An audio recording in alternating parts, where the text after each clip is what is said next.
الحمد لله رب العالمين، والصلاة والسلام على أشرف الأنبياء والمرسلين. أما بعد، فأعوذ بالله من الشيطان الرجيم من همزه ونفخه ونفثه. بسم الله الرحمن الرحيم. رب اشرح لي صدري ويسر لي أمري واحلل عقدة من لساني يفقه قولي. اللهم انفعنا بما علمتنا وعلمنا ما ينفعنا وزدنا علما. فبشر عباد الذين يستمعون القول فيتبعون أحسنه. أولئك الذين هداهم الله وأولئك هم أولو الألباب.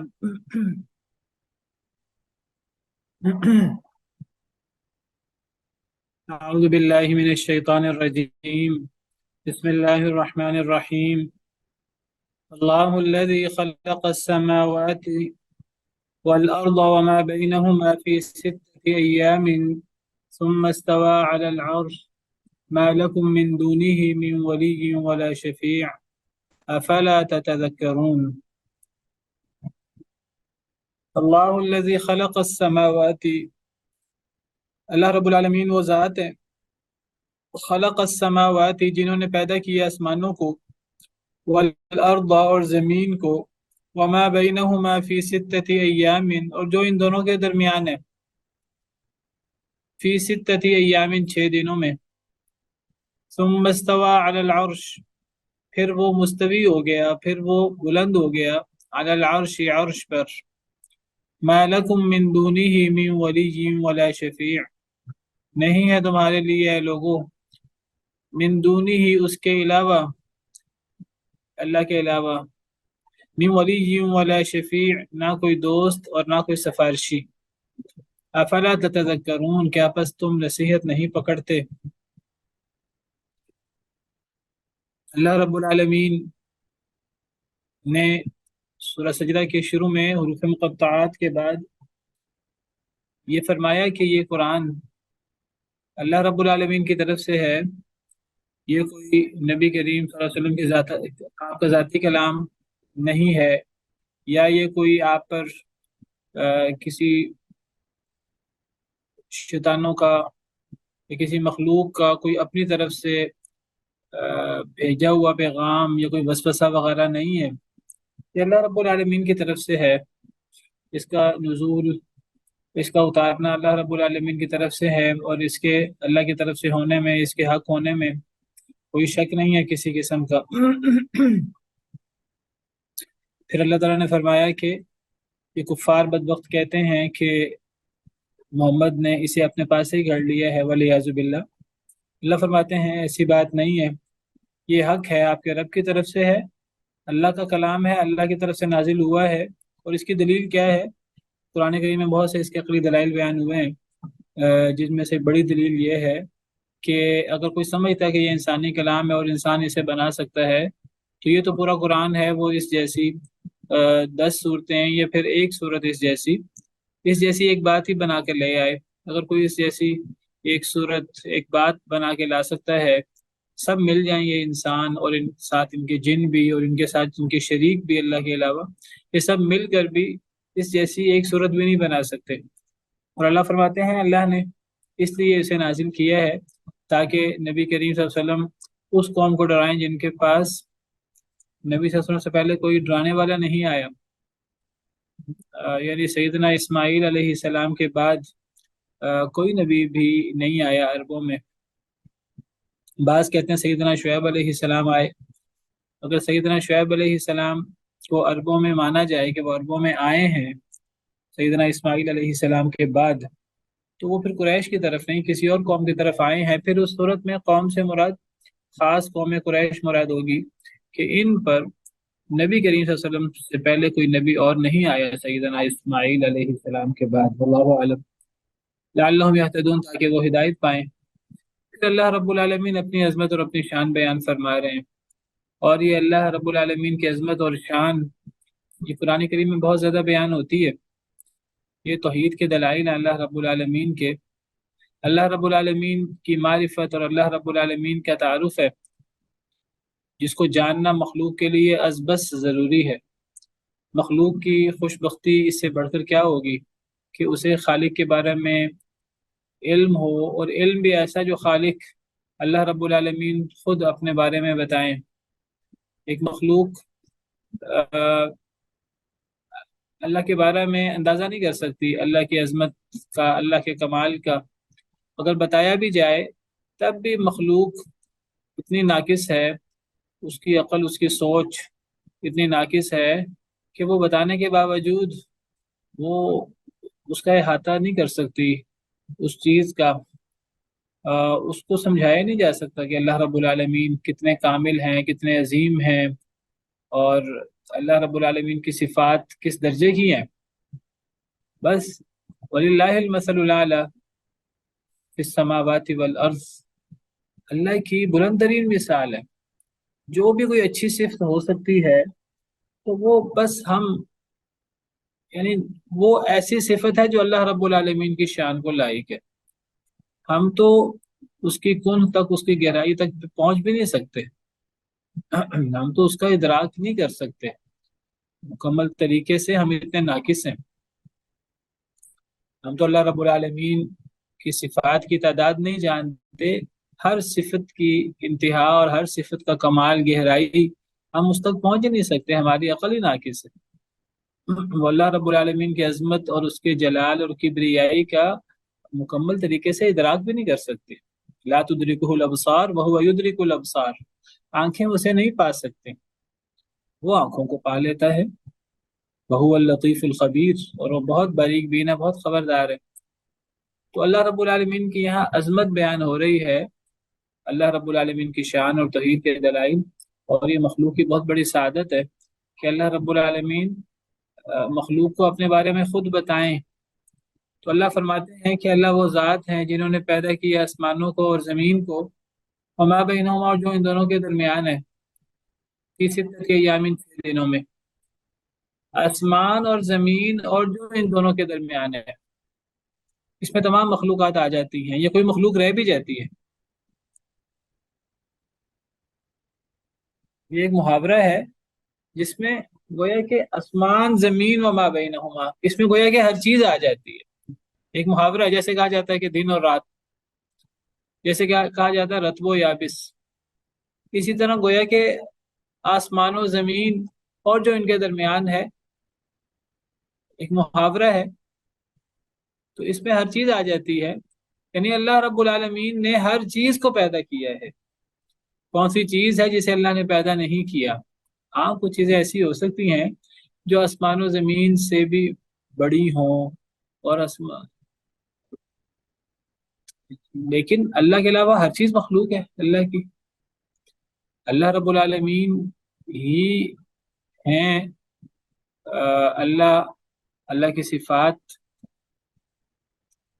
جو اللہ کی شان کو لائق ہیں، اللہ کی ذات کے ساتھ متعلق ہیں، جیسے اللہ کی شان کو لائق ہیں۔ ہر چیز مخلوق ہے اس کے علاوہ، چاہے وہ اللہ کی کرسی ہو جس نے آسمان و زمین کو اپنی وسعت میں لیا ہوا ہے، چاہے وہ اللہ کا عرش ہو، اللہ بہتر جانتے ہیں۔ آسمان و زمین اور جو ان دونوں کے درمیان ہے، یہ ایک محاورہ ہے، گویا کہ اس میں اللہ کے علاوہ ہر چیز آ جاتی ہے۔ تو اللہ وہ ذات ہیں جنہوں نے پیدا کیا آسمانوں کو اور زمین کو اور جو ان دونوں کے درمیان ہے، گویا کہ ہر چیز، یعنی تمام مخلوق اللہ کی پیدا کردہ ہے۔ اللہ نے اسے پیدا کیا ہے فی ستۃ ایام، 6 دنوں میں۔ زمین و آسمان اور جو ان دونوں کے درمیان ہے، تو اس کی تخلیق 6 دنوں میں ہوئی ہے۔ 6 دنوں سے مراد 6 دن ہمارے جیسے 6 دن مراد ہیں؟ اللہ کو پتہ ہے کہ یہ 6 دن کون سے مراد ہیں، یہ ہمارے 6 دن مراد ہیں یا یہ اللہ کے 6 دن مراد ہیں؟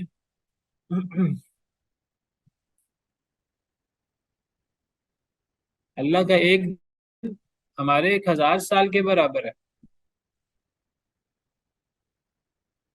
تو اللہ نے زمین و آسمان اور جو ان کے درمیان تمام مخلوقات ہیں، اللہ نے انہیں 6 دن میں پیدا فرمایا، تو یہ 6 دن ہمارے ہیں انسانوں کے 6 دن، ہفتہ اتوار پیر منگل بدھ جمعرات جمعہ وغیرہ، یہ 6 دن مراد ہیں 24 گھنٹوں والے، یا یہ اللہ کے 6 دن مراد ہیں، یا اس سے کوئی ایک خاص یہاں اس دن سے مراد کوئی ایک خاص زمانہ، کوئی ایک خاص دور مراد ہے، تو وہ 6 ادوار مراد ہیں، اللہ کو بہتر پتہ ہے۔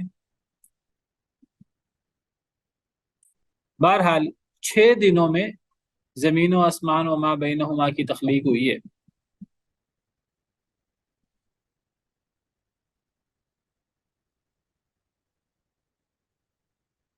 اور جو اللہ رب العالمین نے 6 دنوں میں زمین و آسمان و ما بینہما کو پیدا فرمایا، تو 6 دنوں میں پیدا کرنے کا مطلب یہ نہیں ہے کہ اللہ رب العالمین اس سے پہلے پیدا نہیں کر سکتے تھے۔ یہ اللہ رب العالمین کی اپنی حکمت بالغہ ہے، اللہ رب العالمین کے کام ہیں۔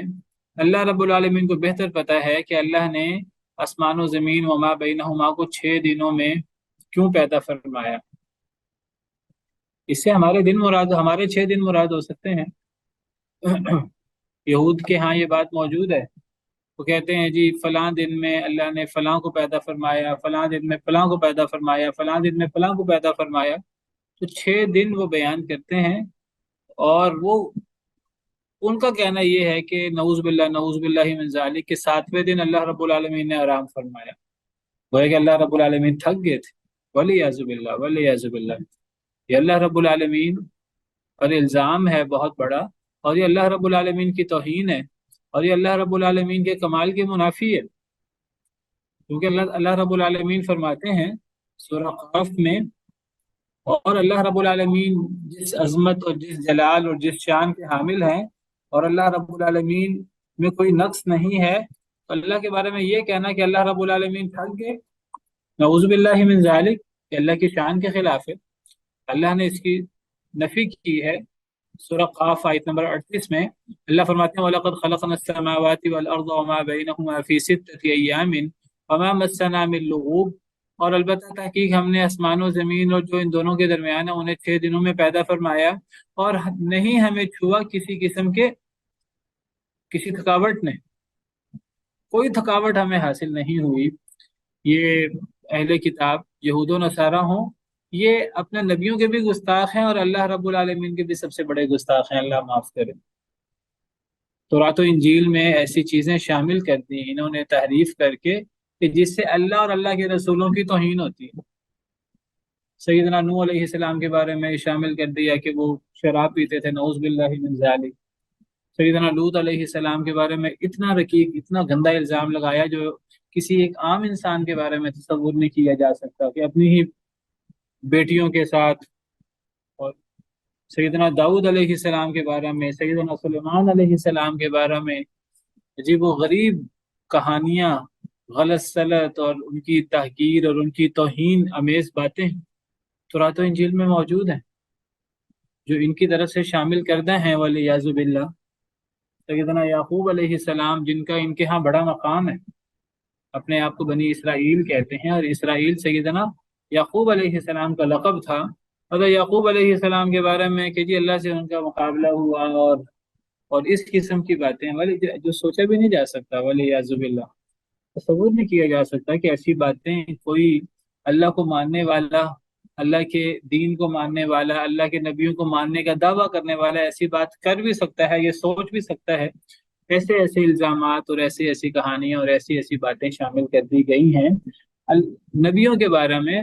تو اللہ کے بارے میں انہوں نے کیا کچھ کہا؟ اللہ نے کچھ باتیں قرآن کریم میں ذکر کی ہیں، تورات و انجیل میں اللہ رب العالمین کی توہین اور اللہ رب العالمین کی تنقیص اور اللہ رب العالمین کی تکذیب، اللہ رب العالمین پر سب و شتم موجود ہے۔ کہا کرتے تھے نبی صلی اللہ علیہ وسلم کے دور میں، کہتے تھے کہ اللہ غریب ہے، اللہ مسکین ہے، فقیر ہے، وہ ہم سے قرض مانگتا ہے۔ من ذا الذی یقرض اللہ قرضا حسنا، جب ایسی آیات اتری کہ کون ہے جو اللہ کو قرض حسنا عطا کرے، قرض حسنا سے مراد اللہ کے راہ میں خرچ کرنا، اس کو قرض حسنا تو اس لیے قرار دیا گیا ہے کہ دنیا میں جب کسی کو قرض دیا جاتا ہے تو وہ اچھے طریقے سے اس کو ادا کرتا ہے، یہ اخلاق عالیہ ہے کہ قرض کو بڑے اچھے طریقے سے ادا کیا جائے۔ تو گویا کہ اللہ رب العالمین ایک بہت بڑی خوشخبری اور ایک بہت بڑا وعدہ گویا کہ کر رہے ہیں کہ تم جو اللہ کے راہ میں خرچ کرتے ہو ایسے سمجھو جیسے تم اللہ کو قرض دے رہے ہو۔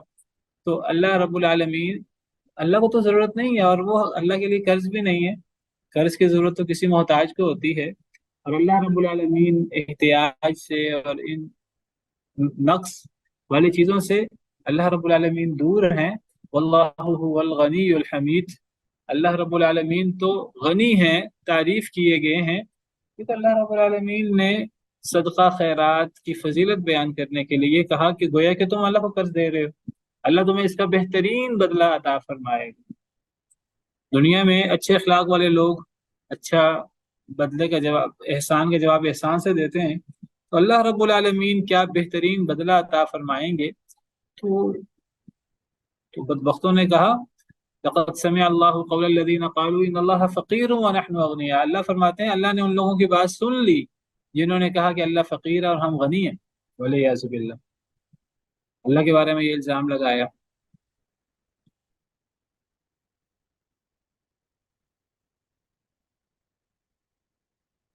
اسی طرح اللہ کے بارے میں انہوں نے کہا کہ اللہ رب العالمین کو تھکاوٹ ہو گئی، 6 دن میں اللہ رب العالمین نے تمام مخلوقات پیدا کی اور پھر اللہ کو تھکاوٹ ہو گئی تو 7ویں دن اللہ نے آرام کیا، اور وہ کہتے ہیں وہ ہفتے کا دن تھا، اور وہ کہتے ہیں اس لیے ہفتے کا دن افضل ہے۔ والعیاذ باللہ، والعیاذ باللہ، اللہ کی توہین۔ وہ کس منہ سے اللہ رب العالمین پر ایمان لانے کا دعویٰ کرتے ہیں اور اپنے آپ کو سیدنا موسیٰ، سیدنا عیسیٰ علیہ السلام کا پیروکار کہتے ہیں، اور نبیوں کے بارے میں اور اللہ کے بارے میں ان کے ہاں ایسے عقائد موجود ہیں۔ تو بہرحال اللہ فرماتے ہیں کہ اللہ نے آسمان و زمین جو ان دونوں کے درمیان ہے انہیں 6 دنوں میں پیدا فرمایا، پھر اللہ رب العالمین عرش پہ مستوی ہو گئے۔ زمین و آسمان کی تخلیق 6 دنوں میں ہوئی۔ ان 6 دنوں سے مراد کیا 6 کا عدد مراد ہے یا 6 سے کوئی کثرت وغیرہ مراد ہے؟ نہیں، 6 کا عدد مراد ہے، نہ 5 دنوں میں نہ 7 دنوں میں، 6 دنوں میں ہی اللہ رب العالمین نے زمین و آسمان کو پیدا فرمایا۔ 6 دن سے مراد کیا وہ اللہ کو بہتر پتہ ہے۔ 6 دنوں میں اللہ رب العالمین نے کیسے زمین و آسمان کو پیدا فرمایا، اس کی کچھ تفصیل بھی قرآن کریم میں ہی موجود ہے۔ پہلے آسمان پیدا ہوا، اس کو پیدا کیا گیا، یا پہلے زمین کو پیدا کیا گیا، اور کتنے دنوں میں آسمان پیدا ہوا اور کتنے دنوں میں زمین پیدا ہوئی، اس کی کیا تفصیل ہے، اس کے بارے میں ہم پہلے پڑھ چکے ہیں۔ آپ میں سے کسی کو یاد ہو تو ذکر کر دیں کہ کیا ترتیب ہے 6 دنوں میں زمین و آسمان کی تخلیق کی۔ ہاں جی، اس کا مطلب غالباً دو 2 دنوں میں آسمان تھا اور 4 دنوں میں زمین، اور اس میں سب کچھ تھا، یا 2 دنوں دو میں دنوں زمین میں تھی اور 4 دن؟ آسمان، پہلے یہ بتائیں کہ پہلے آسمان ہے کہ پہلے زمین ہے؟ قرآن کریم میں ایک جگہ پر اللہ فرماتے ہیں سورہ بقرہ میں هو الذی خلق لکم ما فی الارض جميعا ثم استوى الى السماء فسواهن 7 سماوات، اللہ نے تمہارے لیے جو کچھ زمین میں ہے سارا کا سارا پیدا کیا، پھر اللہ رب العالمین آسمان کی طرف متوجہ ہوئے اور اللہ رب العالمین نے انہیں 7 آسمان بنایا۔ اس آیت کریمہ سے محسوس ہوتا ہے جیسے پہلے زمین بنی ہے اس کے بعد آسمان بنا ہے۔ اور سورہ نازعات میں اللہ رب العالمین فرماتے ہیں أأنتم أشد خلقا أم السماء بناها رفع سمكها فسواها وأغطش ليلها وأخرج ضحاها والأرض بعد ذلك دحاها، کہ کیا تمہاری تخلیق زیادہ سخت ہے کہ آسمانوں کو اللہ رب العالمین نے پیدا فرمایا ہے، ان کی چھت کو اللہ رب العالمین نے بلند کیا ہے، اللہ رب العالمین نے انہیں ٹھیک ٹھاک بنایا، اللہ نے ان کی رات نکالی، رات کو ڈھانپا، دن کو نکالا، والارض بعد ذلك دحاها، اور زمین کو اللہ رب العالمین نے اس کے بعد بچھایا۔ اس آیت کریمہ سے ایسا محسوس ہوتا ہے جیسے پہلے آسمان بنا ہے پھر زمین بنی ہے۔ تو قرآن کریم کی بعض آیات سے محسوس ہوتا ہے پہلے زمین بنی ہے پھر آسمان، اور بعض آیات سے محسوس ہوتا ہے جیسے پہلے آسمان ہے پھر زمین ہے. تو کیا تفصیل ہے؟ پہلے آسمان ہے پہلے زمین ہے، کتنے دن میں آسمان ہے کتنے دن میں زمین ہے؟ یہ سارا کا سارا کام 6 دن میں ہوا ہے، یہ سارا کام 6 دن میں ہونا چاہیے. تو اس کی تفصیل ہم نے پڑھی تھی. تو کیا تفصیل ہے؟ جی کچھ کی طرف راشد صاحب نے اشارہ کرنے کی کوشش کی ہے لیکن واضح نہیں ہوا، مزید واضح کریں.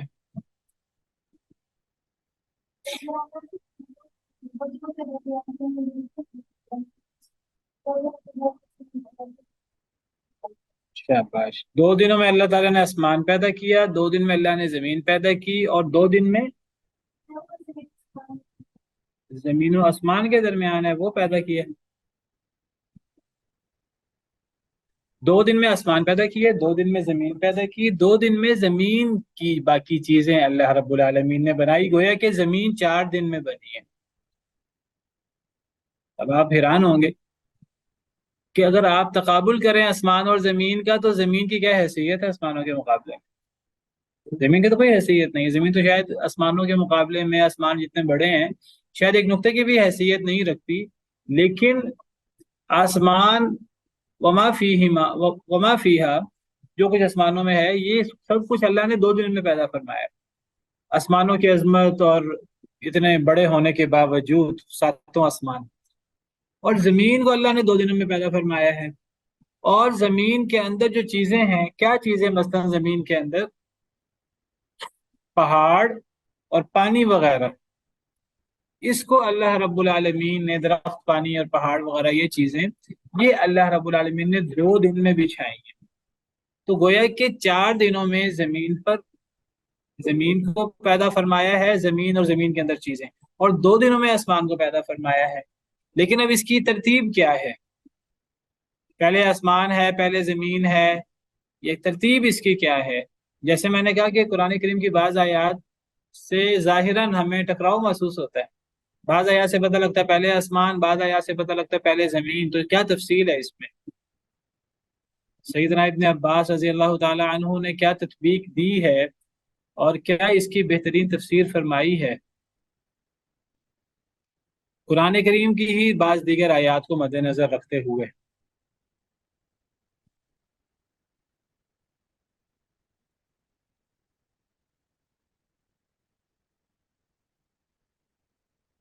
کوئی ایسی تفسیر جس سے کہ جو دونوں آیات میں نے پیش کی آپ کے سامنے، سورہ بقرہ کی بھی سورہ نازعات کی بھی، دونوں میں تطبیق ہو جائے.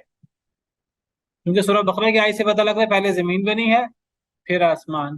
سورہ نازعات سے پتہ لگتا ہے والارض بعد ذلک دحاها، زمین کو تو اس کے بعد بچھایا، پہلے آسمانوں کا ذکر ہے پھر زمین کا. تو کیا تطبیق ہے؟ جی کوئی ہے آپ میں سے بیان کرنے والا؟ تھوڑی سی بات آ گئی. 2 دن میں آسمان ہے، 2 دن میں زمین ہے، اور 2 دن میں زمین کی باقی چیزیں. یہ بات ٹھیک ہے، ایسے ہی ہے قرآن میں. لیکن اب اس کی کیا تفصیل ہے؟ تو اس کی تفصیل یہ ہے کہ پہلے 2 دنوں میں زمین کی تخلیق ہوئی ہے. ترتیب کیا ہے؟ ترتیب آپ کے سامنے پیش کر دیتا ہوں.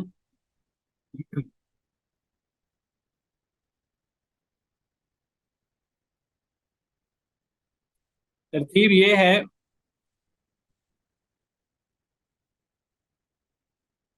پہلے 2 دن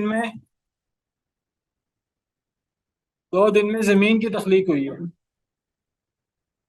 پھر 2 دن میں آسمان کی تخلیق ہوئی ہے، آسمانوں کی، پھر 2 دنوں میں زمین پر باقی چیزیں بچھائی گئیں. یہ ترتیب ہے. تو یہ کل کتنے دن بن جاتے ہیں؟ یہ کل 6 دن بن جاتے ہیں. 2 دنوں میں زمین کی تخلیق،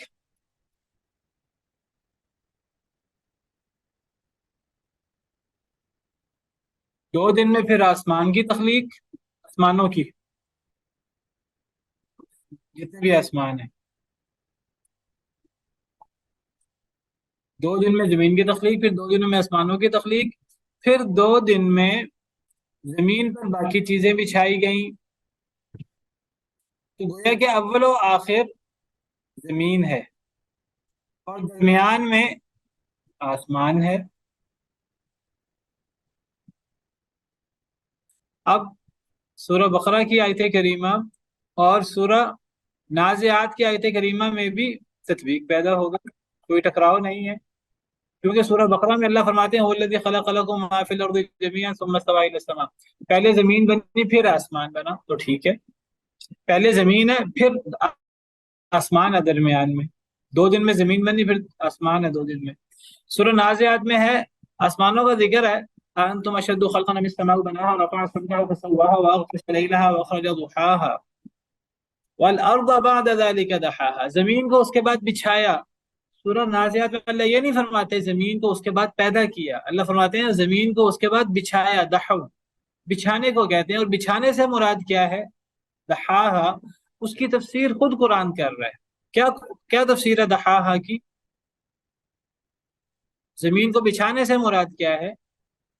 کون بتائے گا آپ میں سے؟ وہ آخر میں ہے۔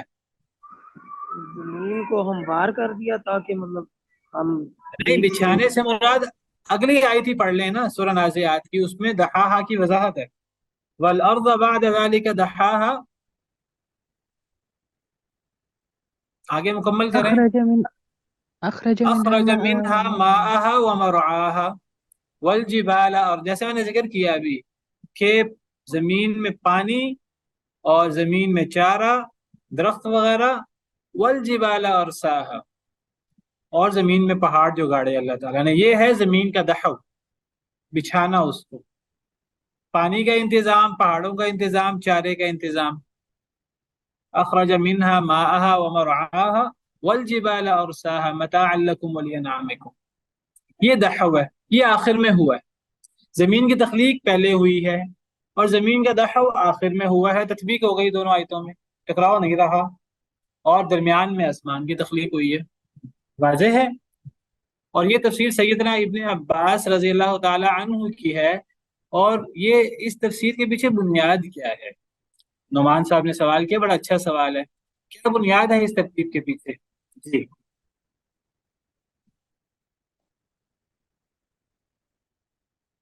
اصل میں نے آپ کو کئی دفعہ کہا کہ میں بعض دفعہ اس طرح کی چیزیں بیان کر جاتا ہوں، یہ چیزیں نا اصل میں لمبی غور و فکر کے بعد اور تفسیریں وغیرہ دیکھنے کے بعد یہ چیزیں جو ہیں وہ سمجھ آتی ہیں۔ تو ایسی چیزیں کبھی بیان ہو تو آپ ان کو لکھ لیا کریں، نوٹس بنا لیا کریں، ایسی چیزیں پھر یاد رہتی ہیں۔ کئی دفعہ یہ چیز تفصیل سے بیان ہوئی ہے، تو یہ چیزیں بار بار آتی ہیں، ایک دفعہ مطلب ان چیزوں کو سمجھ لیں تو قرآن کی آیتوں میں جہاں بھی یہ موضوع آئے ہم دیکھیں گے اس میں اس سے ٹکراؤ تو نہیں ہو رہا، تو اس طرح کی تطبیق میں ساری چیزیں فٹ بیٹھ جاتی ہیں۔ تو کیا تفصیل ہے پہلے بھی بیان کی، دوبارہ بیان کر دیتا ہوں، اس کو آپ یاد رکھیے آپ۔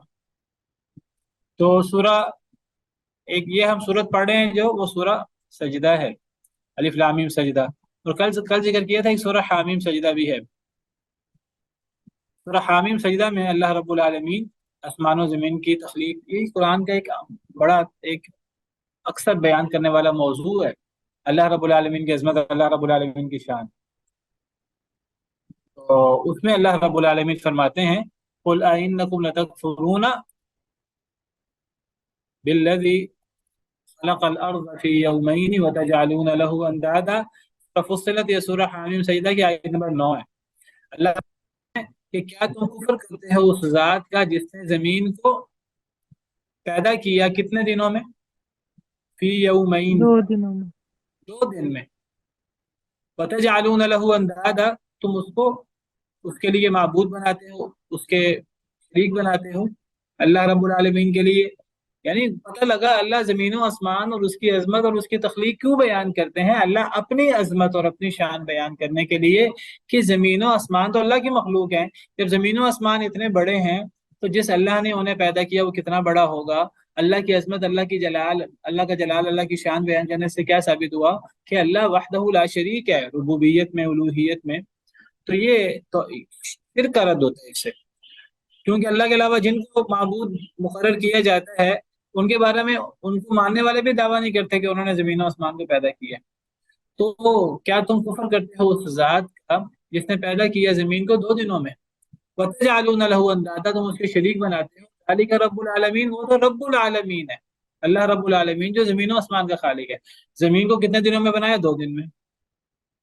وجعل فيها رواسي من فوقها وبارك فيها وقدر فيها أقواتها في 4 أيام سواء للسائلين، اور بنایا اس میں پہاڑوں کو اس کے اوپر سے پہاڑ گاڑے. وبارک فیہا، اور برکت دی اس میں، زمین میں، پہاڑوں میں.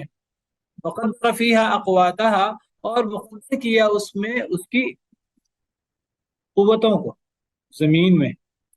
فی 4 ایام، کتنے دنوں میں؟ 4 دن میں. سواء للسائلین، برابر ہے پوچھنے والوں کے لیے. اب 2 دن میں کیا ہوا ہے اور 4 دن میں کیا ہوا ہے؟ ان آیات سے کیا پتہ لگا؟ 2 دن میں زمین بنی ہے، زمین کی تخلیق ہوئی ہے، اور یہ جو پہاڑ گاڑے گئے ہیں اوپر سے، اور زمین میں برکت اور زمین میں طاقتیں رکھی گئی ہیں،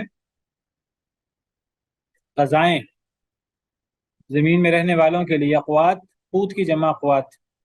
زمین میں جو غذائیں وغیرہ، چارہ وغیرہ، اور جانوروں کا، اور پھر انسانوں کے لیے سبزیاں اور پھل، یہ جو سارے رکھے گئے ہیں، چارہ اور یہ چیزیں 4 دن میں. یہ 4 دن سے مراد یہ زمین اور زمین کی تخلیق اور زمین کے اندر یہ چیزیں، یہ مل کر 4 دن کے، وہ کہ 2 دن اور 4 یہ 6 دن. 4 دن سے یا کیا مراد ہے؟ یہاں 4 دن سے مراد یہ زمین کے اندر یہ جو دحو والا معاملہ ہے، اس کو دحو کہتے ہیں، یہ جو دوسرے آیت میں اس کا ذکر ہے، یہ اکیلا 4 دن نہیں ہے، یہ اور زمین کی تخلیق ملا کر 4 دن ہے. زمین کی تخلیق کتنے دن میں ہوئی؟ 2 دن میں. پہاڑ اور زمین کے اندر غذائیں، زمین میں برکت، یہ جو باقی کام ہے، یہ 2 دن میں مل کر 4 دن بنے. کتنے دن ہوئے؟ 4. یہ مل کر 4 دن ہوئے. 2 دن میں زمین کی تخلیق، 2 دن میں یہ باقی کام، یہ 4 دن ہوئے مل کر مجموعی طور پر. ثم استوى الى السماء، پھر اللہ متوجہ ہوئے آسمان کی طرف، وہی دخان، اور وہ دھواں تھا. فقال لها، تو اللہ نے اس آسمان سے کہا، وللارض، اور زمین سے، زمین پہلے پیدا ہو چکی تھی، زمین سے کہا، ایتیا طوعا او کرہا، تم دونوں آ جاؤ خوشی سے یا ناخوشی سے. قالت اتینا طائعین، ان دونوں نے کہا ہم خوشی سے آتے ہیں. اللہ نے ان کو دونوں کو لائن حاضر کیا. پھر کیا کیا اللہ نے؟ فقضاهن 7 سماوات فی یومین، اللہ نے ان کو 7 آسمان بنایا 2 دن میں. وأوحى فی کل سماء امرها، اور اللہ نے وحی کی ہر آسمان میں اپنا حکم. وزینا السماء الدنیا بمصابیح وحفظا، اور یہ جو آسمان دنیا ہے، پہلا آسمان، یہ جو دنیا کے ساتھ لگا ہوا ہے، پہلا آسمان، آسمان دنیا، اس کو ہم نے مزین کیا، آسمان دنیا کو چراغوں کے ساتھ اور حفاظت کے ساتھ. یعنی جو ستارے ہیں یہ آسمان دنیا سے نیچے نیچے ہیں. یہ نہیں اگر آسمان پہلے ہے اور ستارے اور یہ چیزیں بعد میں ہیں، نہیں، یہ سارا آسمان دنیا کی زینت ہے. آسمان دنیا سے نیچے نیچے ہے سارا. یہ ساری کہکشائیں، سارے ستارے، سارے سسٹم، سارے سیارے، ستارے، گلیکسیز، یہ ہر چیز، یہ ساری پہلے آسمان سے نیچے ہے. تو ہم نے آسمان دنیا کو زینت دی چراغوں کے ساتھ اور حفاظت. یہ ستارے ایک تو زینت ہے آسمان دنیا کی، نمبر 2 کہ یہ حفاظت بھی ہے شیطانوں سے. وحفظا من كل شیطان مارد الا من خطف الخطفة فاتبعه شهاب ثاقب. سورہ صافات میں اللہ فرماتے ہیں کہ ہر شیطان مردود سے حفاظت ہے آسمانوں کی. شیطان مردود آسمان پر آ جاتے ہیں، کان لگاتے ہیں باتیں سننے کے لیے فرشتوں کی. وہ جو فرشتے ڈسکس کرتے ہیں اللہ رب العالمین کی جب وحی ہوتی ہے، تو فرشتے بعد میں اس کو جب ڈسکس کرتے ہیں تو شیطان آ جاتے ہیں باتیں سننے کے لیے، تو ان کے اوپر پھر شہاب ثاقب ٹوٹ ٹوٹ کر گرتے ہیں. شہابیے. تو یہ سارا کا سارا آسمان دنیا سے نیچے ہے. یہ سارا 2 دن میں ہوا ہے. آسمان، 7واں آسمان، اور 7واں آسمان پر اللہ نے اپنا حکم وحی کیا. تو یہ کتنے دن میں ہوا؟ 2 دن میں. اب یہاں سے ترتیب اگر ہم اسے مراد لیں تو ترتیب تو ایسے بنتی جیسے پہلے زمین کی تخلیق، پھر زمین کے اوپر وہ پہاڑ اور ایسی چیزیں 2 دن میں، زمین کی تخلیق 2 دن میں، پھر زمین کے اوپر باقی چیزیں 2 دن میں، اور پھر آسمان 2 دن میں. ان آیات سے 2 2 دن کی تقسیم تو پتہ لگ گئی. قرآن کریم میں دیگر جگہوں پر یہ 2 2 دن کی تقسیم نہیں آتی، وہ صرف یہی ہے. یہ سورہ فصلت، یہ سورہ حامیم سجدہ آیت نمبر 9 سے لے کے آیت نمبر 12 تک. لیکن قرآن کریم میں جگہ جگہ کتنے مقامات ہیں جہاں علی الاطلاق زمین و آسمان کی تخلیق 6 دن میں ذکر ہے. تو اس لیے میں نے کہا کہ وہ 6 دن آسمان و زمین دونوں کے ملا کر ہیں، صرف زمین کے 6 دن نہیں ہیں. ان آیات سے تو اگر صرف یہ آیات ہوں تو یہ مغالطہ ہو سکتا ہے، یہ تو ٹوٹل 8 دن بن گئے.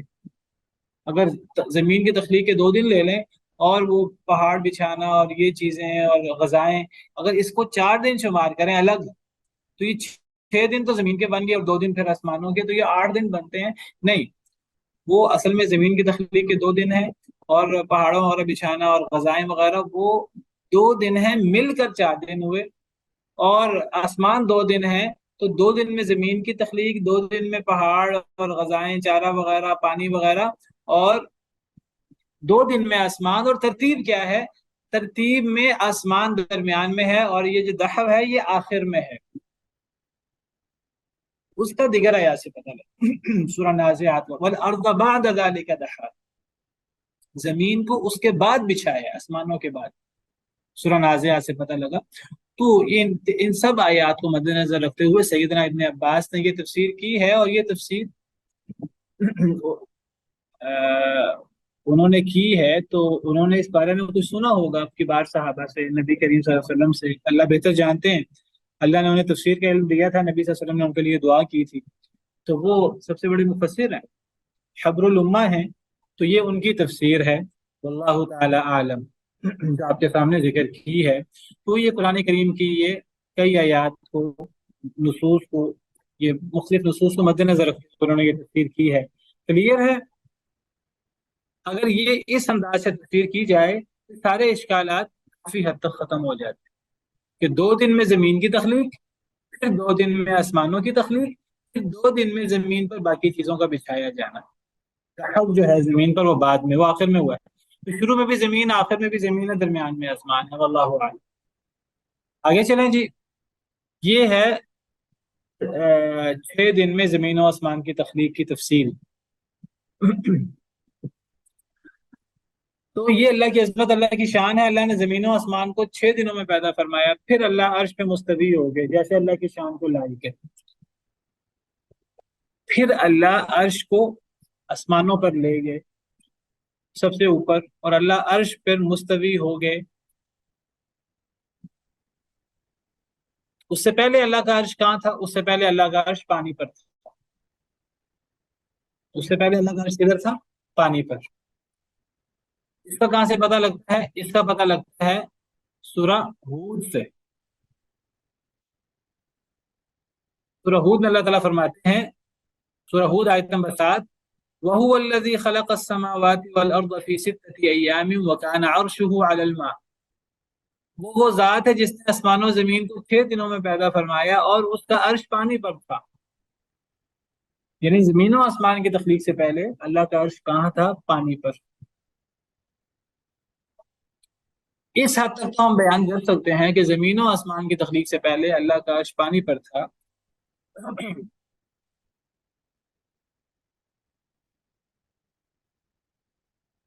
زمین و آسمان کی تخلیق کے بعد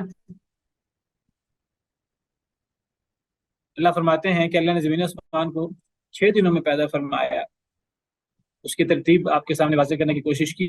اللہ فرماتے ہیں ثم استوى على العرش، پھر اللہ عرش پہ مستوی ہو گئے، جیسے اللہ کی شان کو لائق ہے. مستوی ہونے کا مطلب بلند ہونا. اللہ عرش پہ بلند ہو گئے.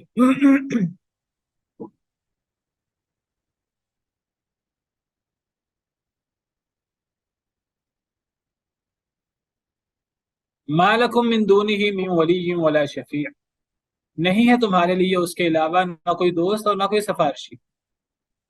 یعنی مطلب یہ ہے کہ جب اللہ رب العالمین کی شان اور اللہ رب العالمین کے جلال کمال اتنا بلند ہے، اللہ رب العالمین کی عظمت، تو پھر اللہ رب العالمین کو چھوڑ کر